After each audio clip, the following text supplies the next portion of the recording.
Processing. Okay, here we are. We are live. It's another week and another episode of Chiropractic is Sexy. I am Dr. Paula Ruffin. I'm Dr. Erica Peabody, and another Thursday. Here we are. Another Thursday. And boy, Dr. Erica and I bring you these shows every week, and it's usually something that we're inspired by from a week-to-week basis. Hold on. There we go. Sorry. I had another browser open. It's usually something where, we've heard someone say something, we have an experience in life, and it's really, really profound, and so profound that when we hear a story, we know that that is not anything that we've heard in isolation. And so we're going to bring you some lessons today. And good morning, Lily. And really just talking about this whole I'm just going to call it nonsense about you are a victim of your genes. And so many people are walking around thinking that they are a victim of their genetics and they have this family history. Well, there is a thing called what we call epigenetics, and it is what happens to the gene when you put good stuff on it or when you put bad stuff on it, when you put good things in the body versus bad things. And so you really drive the gene by your lifestyle. And so, I think that is going to segue us perfectly into the story that brought up this topic. So, Dr. Erica, take it away and tell us what your inspiration was. So I will share that story, but I do want to say about an hour ago, I had a patient on the table and she was talking about sinus headaches. And she was like, and my dad had sinus headaches. Right. I know. Oh, like that doesn't actually go together. You can have a genetic propensity, right, but that not just because people have something doesn't mean that sinus headaches. And I'm like baffled that is considered something that they would consider as family history inside of their arthritis gets lumped in there too, without any regard to, is it rheumatoid? Is it osteo? Is it degenerative? Degenerative arthritis is a product of lifestyle. That is a slip, trip, fall, anything that is chronic repetition. It is repetitive stress. It is trauma. It's you played sports. It's anything that caused some kind of jarring, typically to the spine, that changes the shape, that then causes it to remodel to its new position. And it's much like never rotating tires on your car, is that they're going to wear and tear unevenly. That is degenerative arthritis. That is 100% lifestyle. So just because your dad had arthritis in his back and you're like, yeah, I wonder if I have arthritis back there. Well, you probably do, not because your dad did, but because you're on this planet. Well, and lifestyles, more than anything, the lifestyle is hereditary. Like, yes, the lifestyles are what's really hereditary. Are you still eating the same diet? Yeah. Are you still eating what your family taught you? So that's really where it comes from. So back up to this story, I was talking to a friend of mine. I was at a chamber networking event on Tuesday morning, and I was chatting with my friend there, and he was just saying, I don't even know how it came. Oh, the food that was offered. So it was like delicious, like egg burritos and like burrito sausage, mushrooms, all of that. And as long as you skip the tortilla, all the innards of it was delicious. And he's like, I'm just not sure what I'm going to eat. I got to figure out what doesn't give me heartburn. And I was like, oh, interesting. What does that mean exactly? And he said, oh, well, I started I just wasn't able to sleep. I was having to sleep sitting up, and then I wasn't getting any sleep at all because my stomach would get so irritated by the end of the night, and I was getting heartburn. Now, major misnomer about heartburn is it's not excessive amount of acid. It's usually exactly the opposite. So things, instead of actually digesting, they ferment, and then you have this bubbling up, like you see bubbles in fermented beer and wine and all of that, like the bubbles go upwards. So that's really what it's just a major misnomer. And so anyway, he was saying, well, I started taking Prilosec, and I take it once at night, and then it helps me to sleep. And I said, well, there's actually an alternative to that. And how long have you been on it? And he said, well, it's been a little bit over a year and it's helped a lot. Like I'm getting sleep again. And I'm like, that's great. Except for when you do your research of what happens to that, when you take it nonstop through the years for decades, it's no good for the brain. Like it interferes with the assimilation of your food. It interferes with all your, just all the everything eventually. And although you feel better and you sleep better, so I said, if you could take a digestive enzyme, you could go to the health food store, you come into my office and get something. But you could also just go right down the street to the health food store. There's a chewable papaya enzyme, super soft and gentle to eat, to chew, to digest, and all of that. And it helps a lot. And I bet if you started taking that with your meals, and he was like, oh, I'd have to take that 3 times a day. And I said, yeah, you just take it with your meals, like put it in your pocket before the day, or you could just take it like with breakfast and see how you do. And then if you end up with having that reflux later, then you just can take another one. But it's food, like it's a food product. It's not a chemical, like it's papaya enzyme in a chewable. It kind of tastes like the chewable Flintstone vitamins we used to eat. That's what it tastes like to me. It's like really digestible. And he said, well, I would have to do that 3 times a day instead of once a day. And I get that. And I do understand that that sounds inconvenient. But if you knew the biochemistry behind the scenes of the drug as compared to the digestive enzyme, you would choose what's way better for the brain in the long run. Now he's mid 40s, so he's feeling for the most part pretty good. But his dad and his uncle both died at 53 and 52 because of esophageal. You basically, there's so much stomach acid that comes up that it starts to eat away at the integrity of the esophagus. And I forgot what that disease process. Barrett's. There you go. Yeah. So Barrett's esophagus, and then it just, basically breaks the wall of the esophagus down enough. Now, that drug is also what his dad and his uncle were on. So it's like, why, if there's this better solution that's a food product and your body's like, oh, sweet, that's food. That's awesome. Instead of, holy cow, what'd you just put in us? We got to filter that through the liver. That affects the kidneys. That affects all the internal organs. And you may or may not feel a little bit better, may or may not get a little bit better sleep. And then you multiply that. And it's like, it's difficult to keep going through the days and having these discussions with people. And like, how does that not make sense? And not see the light bulb come on when you talk to somebody like that. That's really when somebody's light bulb comes on, then you're like, oh, that wasn't a waste of my breath. Right. But when they're just like, sloughing it off like it's a bunch of, cuckoo talk, it's like, that's when you're like, oh, why did I waste my breath? Especially at a chamber thing, and it's interesting because the whole, so papaya enzyme, a little peek behind the curtain. I find papaya absolutely disgusting. It tastes like stomach acid. It tastes like vomit to me. So, I cannot eat a papaya. But but the I can't eat a papaya. The enzyme though. With the enzyme, yeah, the enzyme. But you said chewable, and I'm like, I'm not doing a chewable. Yeah. For fear of that. But so it's usually not enough stomach acid, and what happens, especially in a case like Barrett's, is that the whole intestines, the whole tube works on pH levels. Right. And the valve at the esophagus is supposed to shut when there's the appropriate amount of acid in it. And so if there's never an appropriate amount of acid, there's never a signal to the brain to tell the nerves to close that valve. Mm-hmm. So you get these floppy valves, you get these half open valves, and you always have acid coming up, which it's going to corrode it. And what we really need at the stomach level is we need more sources of betaine, which is betaine HCl. So it's going to increase your hydrochloric acid. And that's more like your cruciferous vegetables, beets, anything that has in that brassica family. So broccoli, cauliflower, kale, any of those things, cabbage. And those are all very, very high in cancer fighting agents. Right.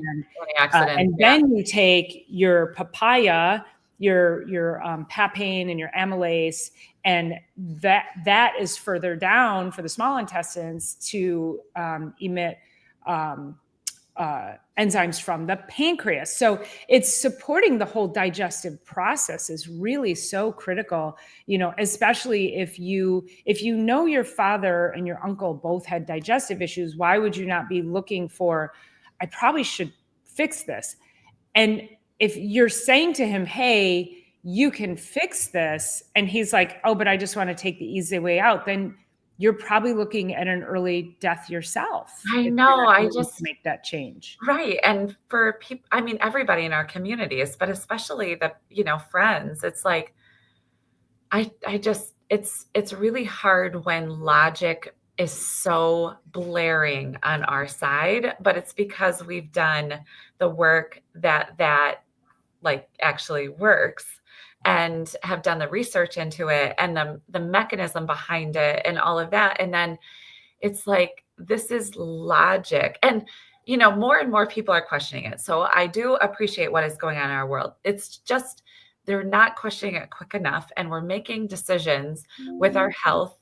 Same thing with chiropractic. It's like you're making decisions to go get like a steroid injection into the joint instead of like, that's going to just eat away at the joint. Like, do the research and you come out with this mess, or do the research and you come out with this like vibrant body and vibrant joints and tissues and muscles and organs and brain. And I just always go back to the patient that entered my office and he was like, I want my health expectancy to match my life expectancy. And so this is the research that we're always sharing and the mechanism we're always sharing to get that health expectancy to match the life expectancy for everybody that crosses our paths. Like if you see Dr. Paul and I out anywhere, sometimes we'll just say, we're not working right now, but we still do have like, here's some essential oils, or here's a whatever. Well, like we still will offer you something. We just might not offer you. And like that yoga guy, we got and how many times people come up to us and they're like, I've got this blah blah blah, and I'll just look at them and go, oh, we made fun of you on our podcast last week. I know. Which is fine. And they're like, what do you mean? And I'm like, oh, because we're not actually working. And we talked about how people just walk up to us and expect us to solve their problems. Right. But yet these are also the same people that are like, oh, I was told I could never go to a chiropractor. They want our help when they meet us in a bar, but then God forbid they walk through the threshold of the door. Mm-hmm. And so those people, and if you're one of those people, like, what is your disconnect there? If you want if we are so valuable that you can come up to us and you feel comfortable asking that question in a bar or in public, then you should feel confident enough and respectful enough to walk through the threshold of the door and actually get help for yourself, right? Which we know we can absolutely change your effing life. Exactly. We do it every day. And, and you mentioned, science and data and studies and all of that. And if we just tossed all of that aside, if we tossed all the studies, all you have to do is come and sit in one of our offices for a day. That's it. Yes. And if you watch the miracles, and I mentioned this to you on one of our messages yesterday, is that how I expect miracles. I shouldn't be surprised by them. And yet every day I'm blown away at the miraculous healing capacity of the human body when it's corrected and when you release the interference to the information superhighway, the nervous system, and allow the body to do what it needs to do without any interference. Like, we need to just stop. And I had a patient years ago. I've helped so many people get off of these acid blockers. And I had this guy I was working with a few years back, and young guy, he was in his 30s. And he told me, he said, all I want to do is go out and have beer and pizza with my buddies.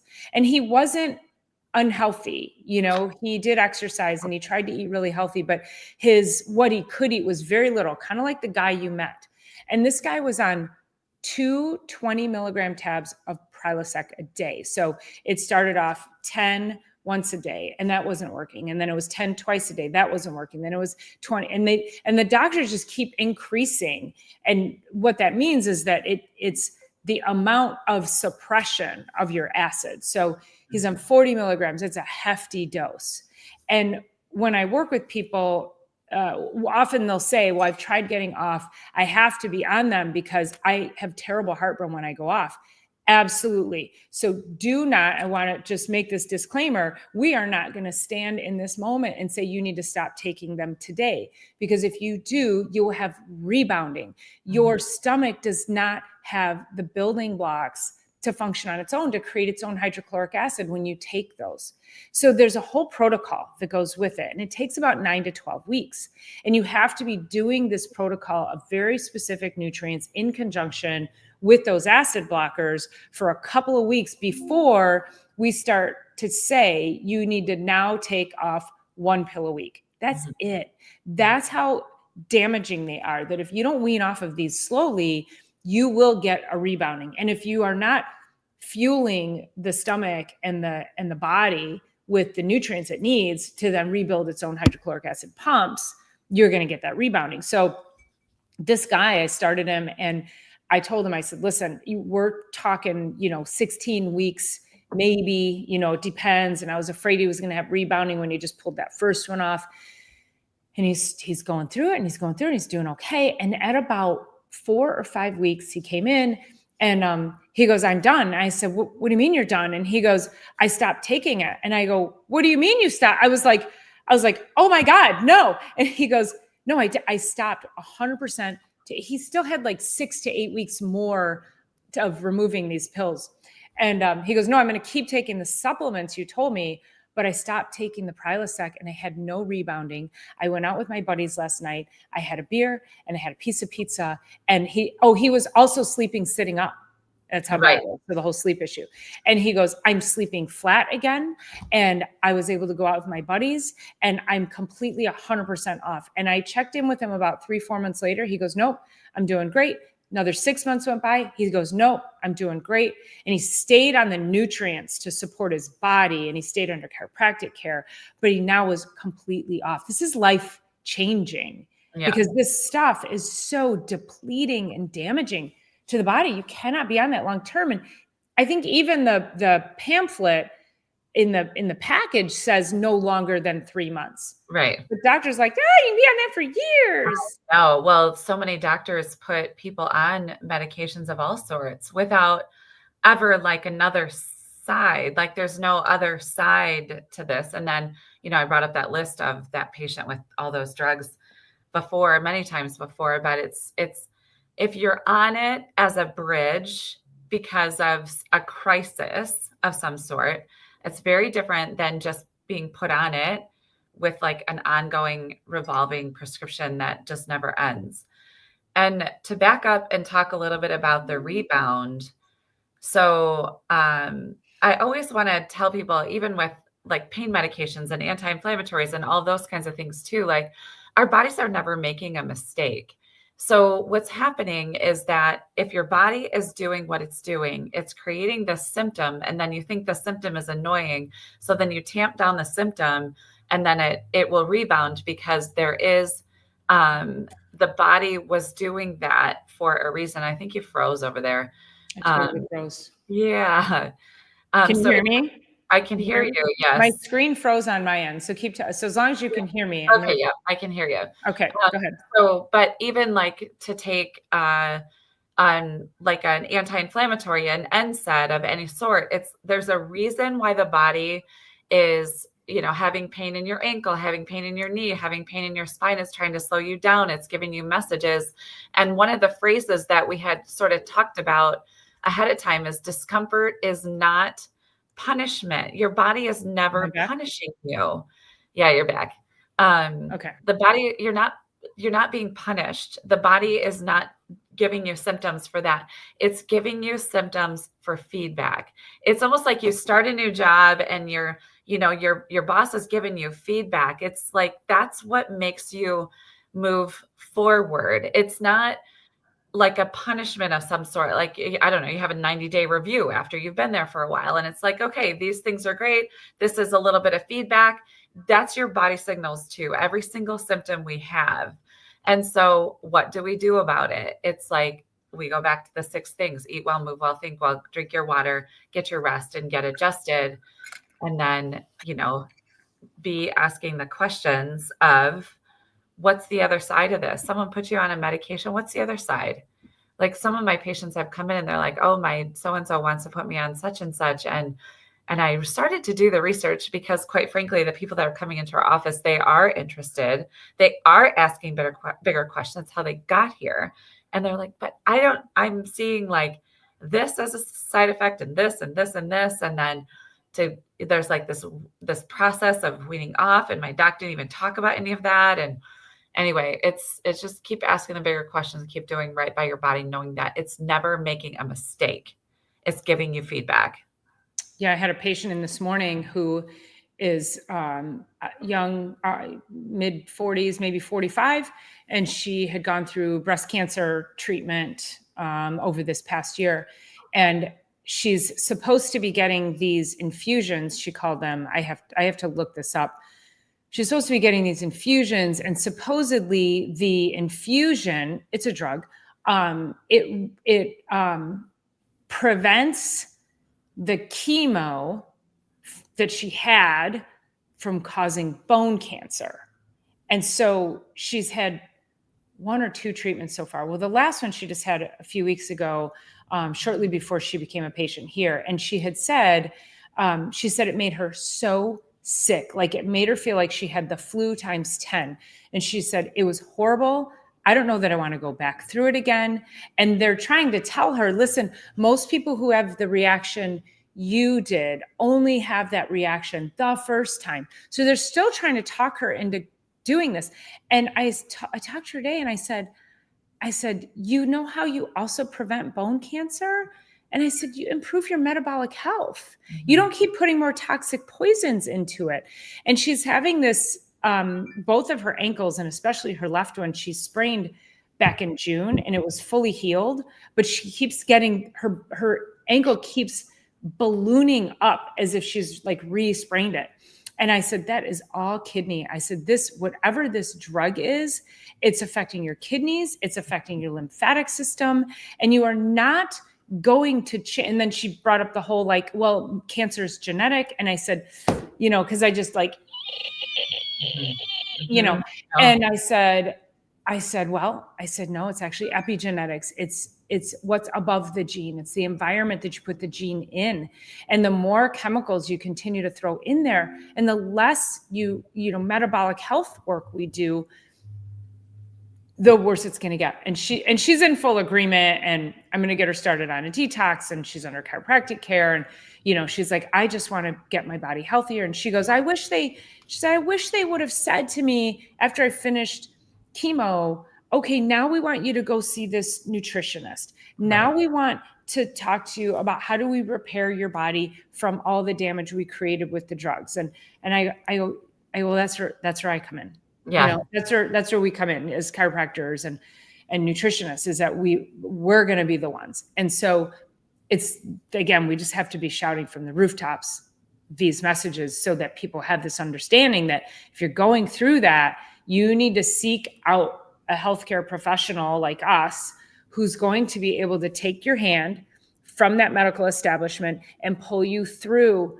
to a healthier place and a healthier environment, and help guide you to do things for your body that support it, not continue to tear it down. There's no possible way.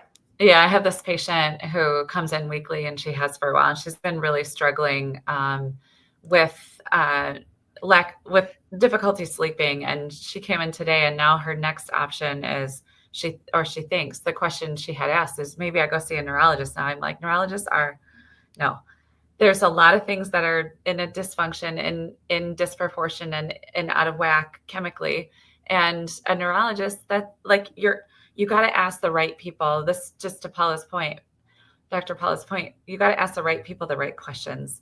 And if you're seeking drugs, radiation, and surgery, then go that route. If you're not seeking drugs, radiation, and surgery, you're not going to get a different answer except for drugs, radiation, and surgery from them. So I just like you said, like just be asking the right people the right questions. I had this patient in yesterday, and she's been in for years. She comes about every 2 to 3 weeks. I love her dearly, and yesterday she was in, and she said, "Okay, so I had this experience this past weekend." I'm like, "All right." I got the flu shot on Friday. I'm like, "Okay." And then she said, "And on Saturday, all I did was walk my property." And she said, "My quadricep," she said, "it bound up in such a Charlie horse. It felt like the muscle was going to pull off the bone, and that the bone and the muscle were going to rip my legs off." And I was like, "Wow, that is really intense." And I said, "Why did you get the flu shot?" And she's like, "Well, I just get it every year." And I said, "Well, that's probably part of it, is that they there's a huge inflammatory response that happens after them. We can always expect to have some sort of reaction. And if it's year after year after year like that, then that is possible." And she said, "And I went back to my doctor, and they said had nothing to do with it, even though it was literally like 18 hours later and everything prior to that was okay." Like, okay, so we're looking to, again, be asking the right people the right questions, which is, I'm so glad she brought that to me. I'm so glad that she felt safe to ask me those questions. I'm so glad she knows that I'm a safe place to talk about whatever medical decision you made, and I'm going to help you along the way. So she's doing some other things. Obviously, she's got like an electrolyte imbalance. And I'm like, "You need the greens, you need the cruciferous vegetables, like you need to do detox." And it's like all of our answers are always the same. That's the greatest part about what we're doing, is like, we're always the same answers, because what we're doing is based on logic, natural laws of the body, laws of health, and building blocks, starting, as Dr. Paul had said, with a really nice, actually, you might not have said that today in one of your lectures this week, of like building a really nice foundation for health. We can't just keep like putting stuff up here and not have built the foundation. Even talking about getting off the Prilosec, building the foundation of the gut, taking the time to do that, blah, blah, blah, blah, blah. We're always going to give you the same answers. Always. In chiropractic, we have a saying, and it's called above, down, inside Yeah. out.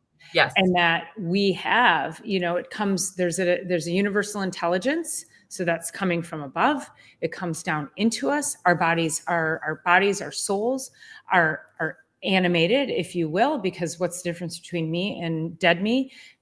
This, right? So above, down, and then what's that? Me and drop dead me. Me and drop dead me. So, above, down, and then inside out means that health comes from within and out. And that, taking that Prilosec and taking all these treatments, and yes, if you're in crisis, you have to do what you have to do, but you have to, if you're in crisis, then you have to ask yourself the good questions, like Dr. Erica is saying, is why am I in crisis? And what do I need to do to get out of crisis, and then fix why I got into crisis? I don't think enough people ask that follow-up question. Right. How did I get into crisis to begin with? And that your maybe getting you out of crisis comes from the outside. Very common, right? A pill, a drug, you're in severe back pain and you get driven to the hospital and they give you a shot of Toradol and you're like, oh my God, thank God. So, whatever that is, but then, okay, why did that happen? Mm-hmm. And so our whole job is to get your body healing from within. And so the chiropractic adjustment opens that messaging up. If we say to you to take a digestive enzyme, yes, that's from the outside, but that goes in and that supports what's happening from the inside so your body can heal. There's never a damaging effect from taking any kind of supplement. It's like it all is designed to support what's happening on the inside of the body and optimize that function so that you do have greater healing from the inside. So always remember that. Right. I was thinking, as you're talking about above, down, inside out, which is our greatest principle in chiropractic, Dr. Paul and I had a discussion about something that she was at the gym yesterday, and just bring up, chat with us about that conversation that you had, because I had something so similar, and I'll share mine after you, but share that story about the inside out health. Okay. So, and this is great. And we're actually going to unpack this whole thing a little bit more next week. So we'll give some insight. But I was at the gym yesterday, and I'm not new to exercise and eating health. I'm not new to any of these principles. I have lived my life this way. And so my whole goal is can we inspire people who haven't lived their lives, who haven't been as fortunate as me and Dr. Erica to live a life of this type of lifestyle? Can we inspire you today? Can we inspire you, if you have, to do more, to be better? Anyway, so I'm at the gym and I see this woman that I know, and she's a former patient, and she's done really great too, and she looks amazing. And I said, man, you looking good. And I said, keep up the good work. And she said, you look great too. She goes, your face, what did you do to your face? And she goes, did you have work done? And I looked at her and I go, did I have work done? I go, what do you mean, like a facelift? And she goes, no, like Botox.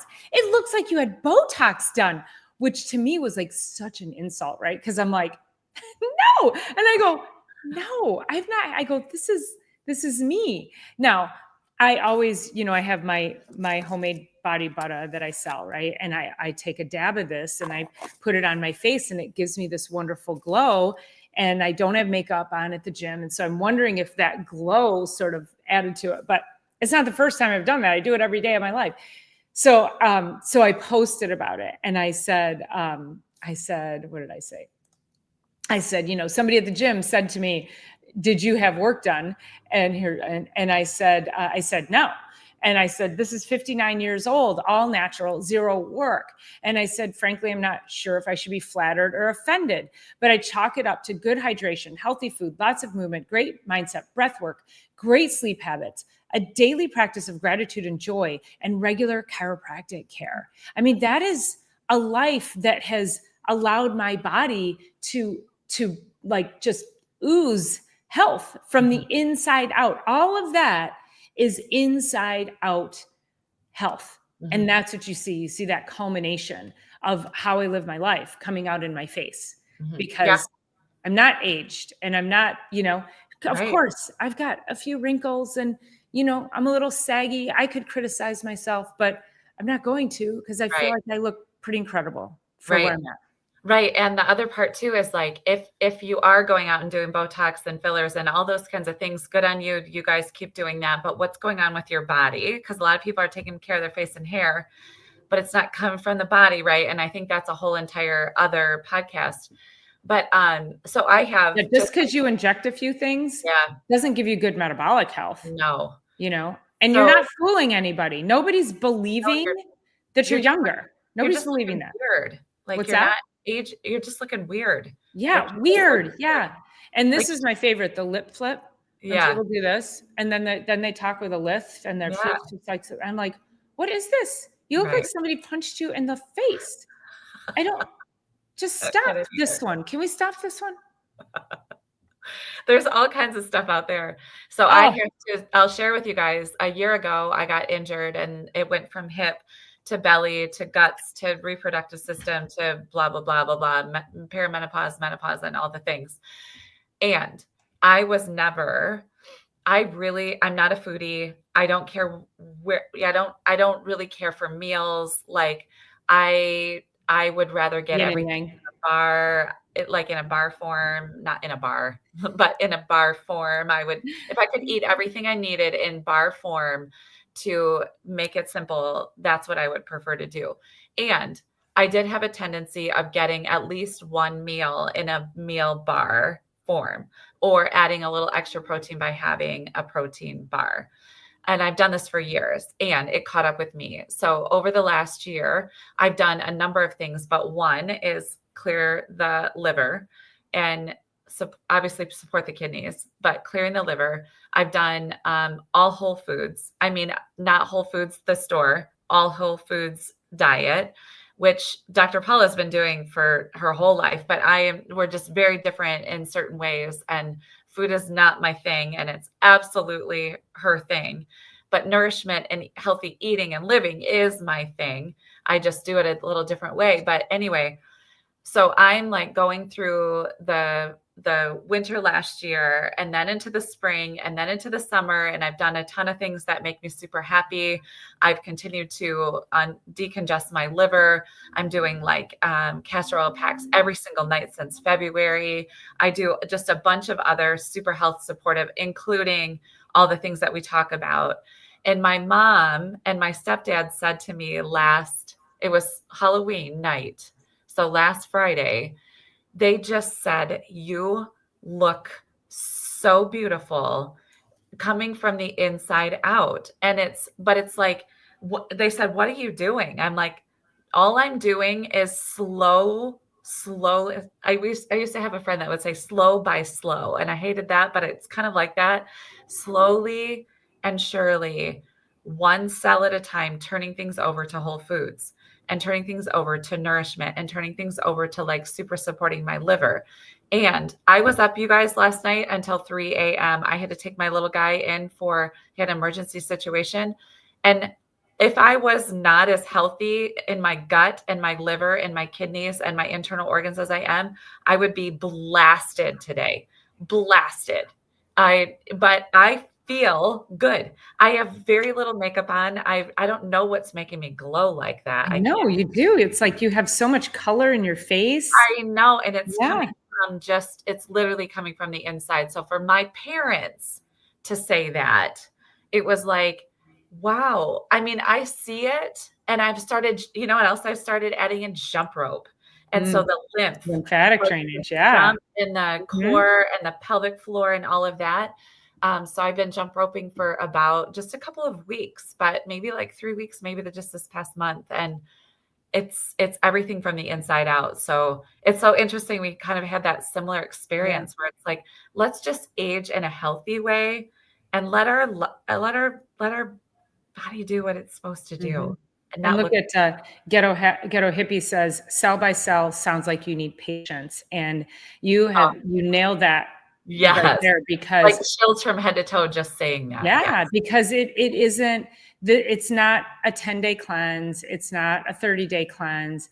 It's not 3 months of healthy eating. It is constant and consistent, disciplined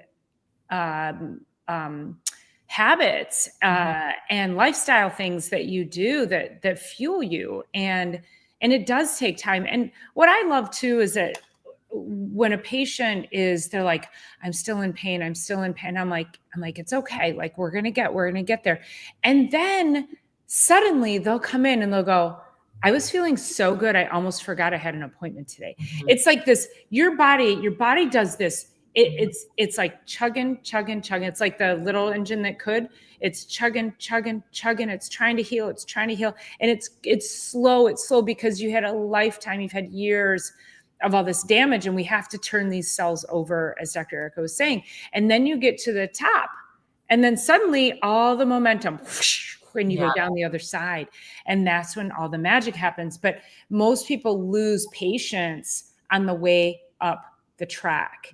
And then they're like, oh, I'm just going to go get an injection. And even the medical doctors will tell you, they're like, you can't have any more than 3 steroid shots. Right. But did you know damage starts with the first one? Danger. Well, it's so dangerous. You can only have 3, period. Right. Don't do that. But the fact that people don't go, I can only have 3. What happens if I just have 1? You get damage and you have degeneration. We'll just go here for a second. You have degeneration. And so you go in and you get an injection of something that causes further degeneration. It's not, Dr. Eric and I both have cold laser. That's what you need to be doing. Cold laser helps that cell by cell. It stimulates the mitochondria. It stimulates healing of the tendons, the ligaments, the bone, the blood vessels. Like, it is like, do things for your body that improve its level of healing, that improve your ability to sustain life. Next level. Yes, absolutely. Yeah. So when we go back to kind of where we started, and we talk about my friend at mid-40s taking 1 Prilosec a day rather than taking a digestive enzyme with each meal. Like, I'm sorry, I like go haywire, like something trips my circuit, that's the choice instead of digesting food and building a really healthy body. And I love that you brought that up, ghetto hippie, where it's really slow. It's painfully slow. And our world has taught us instant gratification at a certain level. And then since cell phones and all the things that we're now connected with, it's like it should have happened seconds ago. Like we can't live our health like that. And we should maybe do a week and each of us write out the things that we do each day. And like, if you guys knew how much Dr. Paula and I put into our health every single day, every single week, it's not to toot our own horns. It's just what needs to be done. Because you can't be accused of getting Botox if you don't live a life like this. Right. But I want to go back to the patience thing again. And that even though we live our lives like this, I have to tell you guys, when Dr. Erica was going through her, I don't know if I want to call it a health crisis and put that on, but when she was going through her health thing over the past year, it was a long time. And I know that you were frustrated and I know you wanted it to go faster. And even though, like, I can't imagine if she didn't take care of her body the way she does, how much longer or which direction could this thing have taken? Right. And I wanted to do all kinds of things with me. Yeah. Right. And I didn't even want to get in the medical system at all. Like it took me 3 months to even go see somebody because I'm like, I'm just, I got to just keep figuring this out, keep figuring it out. And then when I did go, I got some answers, but then some solutions that I wasn't willing to take on anyway. And then I didn't. And then I kept doing my thing and doing my thing and doing my thing. And here I am. And I'm not kidding you guys. When I was calling my mom every single day, my mom goes to Florida for the season. I called her every single day because I was in that much pain, discomfort, nausea. I couldn't do anything except for work and recover on the weekends. Like that's all. I couldn't really go to the gym. I was cold plunging. That was also one of the things that really brought me out of it and still keeps me going. But I look back at a year ago and I'm like, wow. But the patience that I had to not jump on it right away, throw something at it right away. It's definitely an adventure. And I think we all go on these adventures, especially as practitioners, so that we can lead people down places and the paths that we've been. And that's the only places that we can really lead people is where we've already been. Mm-hmm. So I'm so grateful for that insight, because what I'm doing for eating now I thought after 3 months I would really start to enjoy it, and I just don't. But I do it because it's discipline. I do it because I'm disciplined to do it. Yeah. So. Yeah. That's great. And anyway. Lily says it takes a lifetime to acquire illness. To expect it to remedy quickly is not reasonable, which is so true. And I do have to ask my patients, when my patients will ask me, how long do you think this will take? And then I tell them, and then they balk at that. And then I have to ask them, how long has it taken you to get here? And then they go, oh, well, I mean, yeah, I've been living with this for several years. Okay, great. So tell me then how long do you think this should take to heal? And they might say, well, I thought maybe I could just come in once or twice. Okay, tell me how that's going. So I start putting the questioning back onto them and saying, getting you to think.